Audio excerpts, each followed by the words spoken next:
Hi, today teardown of this random aircraft instrument I just found from the classifieds website. It was not expensive because there is some damage. So we have French made one from Brion Leroux Aeronautique. Serial number 361, date code of January 1982. Warning about do not test with high voltage for insulation. So the problem it has is the back plate with the connector here was pushed in. So I did already take it apart to check for the damage, but this plate here is bent towards the inside and the connector is not straight anymore. So it is aluminium. It should be possible to do something quite easily. I think the easiest way should be to find a matching plug and use it with a piece of pipe or something as a lever to straighten the thing, maybe with heating a little bit first the aluminium. Not sure. I will see if I find a matching plug first. If not, I should need to do some disassembly in order to be able to hammer this plate, and here also some damage. So what it is as an instrument, it is a RPM indicator, as you can see. Quite unusual everything in fact. The mounting, you do not have a built-in frame like here, for instance. It is like this with just the mounting holes. The diameter of a glass, I believe it is not a regular one. You can see it is a little bit foggy inside. I will take the opportunity of restoration to try to undo this glass and clean it from the inside. There is still a seal over the screw here. And I do not know if there is a backlight or not, so it looks like it is a double engine. You have two indexes here, 1 and 2, but one single needle. Or it is indicating two informations at the same time, quite weird. And also the dial is done the reverse way than the usual, because here you have the lowest value is at the right, while with vast majority of dials your lowest value will be at the left or at the bottom. It will be counterclockwise, in fact. Well, not counterclockwise, but not the regular disposition of the numbers on the clock, I mean, if you see what I mean. So by this one, the way this one is the same brand, Brion Leroux. But here it is just a galvanometer, there is no point of taking it apart. And what is it? It is not even written, this one, what it does. Position indicator with a transmitter, okay. And nice blue anodized captive nuts here, you can see. So it is done the reverse way, it is foggy, and we have two outside needles and one middle needle.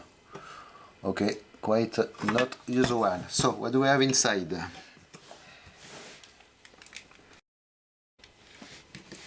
Given the screws are already loose, it will be quite fast.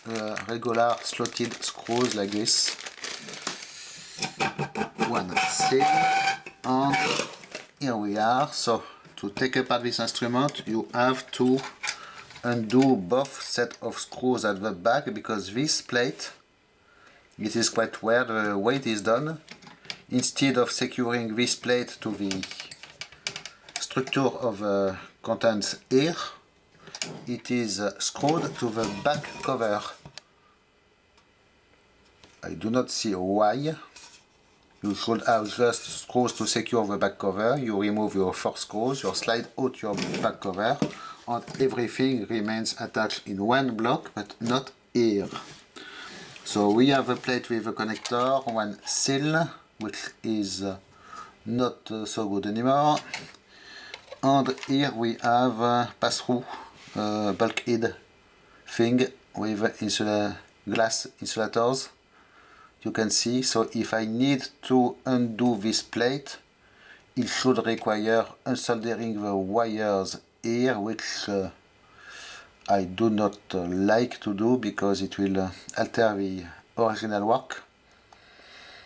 In particular this clear heat shrink, well, I have some, but it is not with Chinese heat shrink you will do restoration like it was originally. So I just keep the thing like this and I try to hammer with a part attached, but it will be quite delicate. So I think the way with the connector and the pipe is the best way to proceed.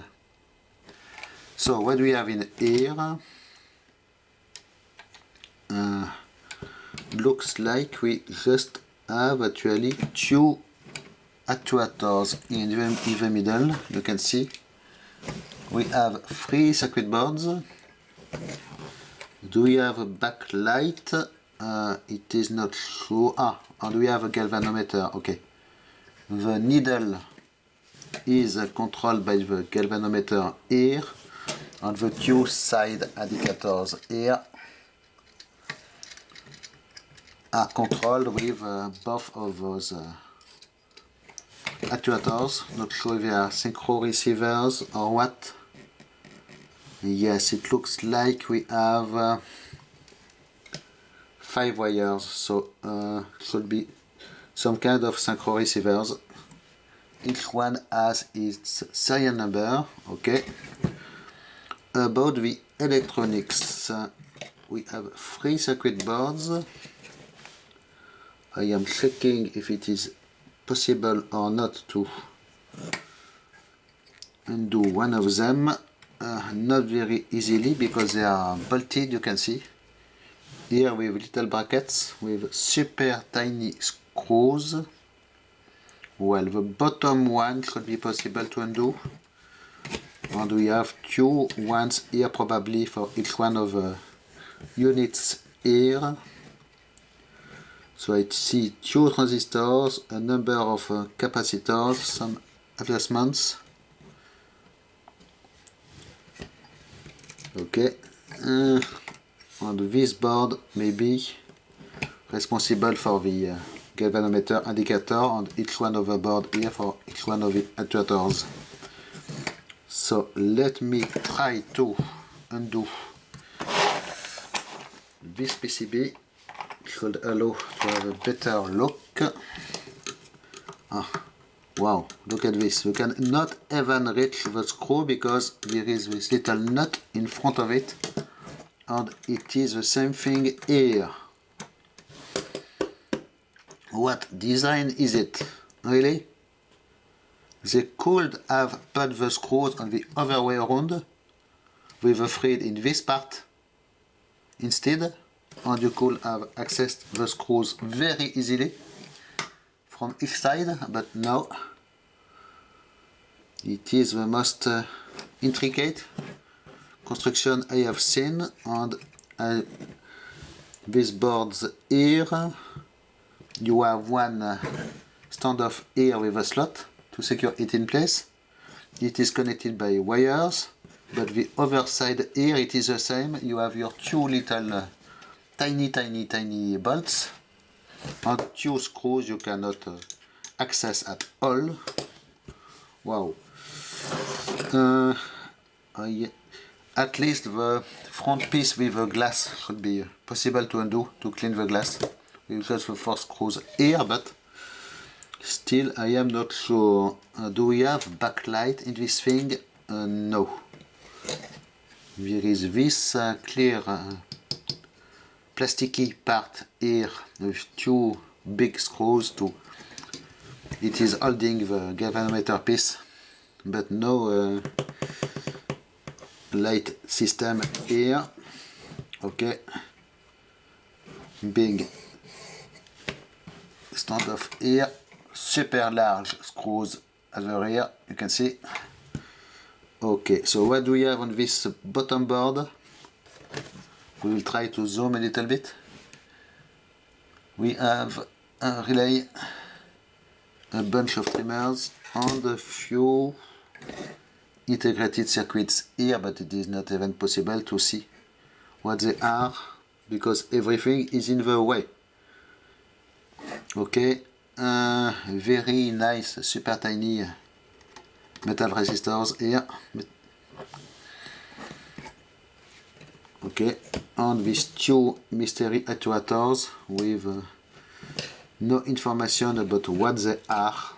There is a part number and a serial number. It is made by the same manufacturer, but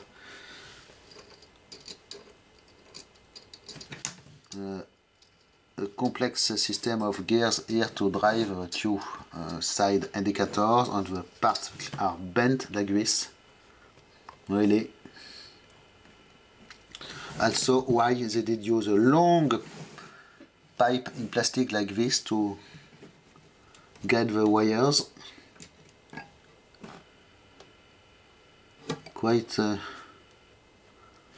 weird construction, this thing. So I have to dig in my huge stock of random aircraft connectors to see if I have a matching one here.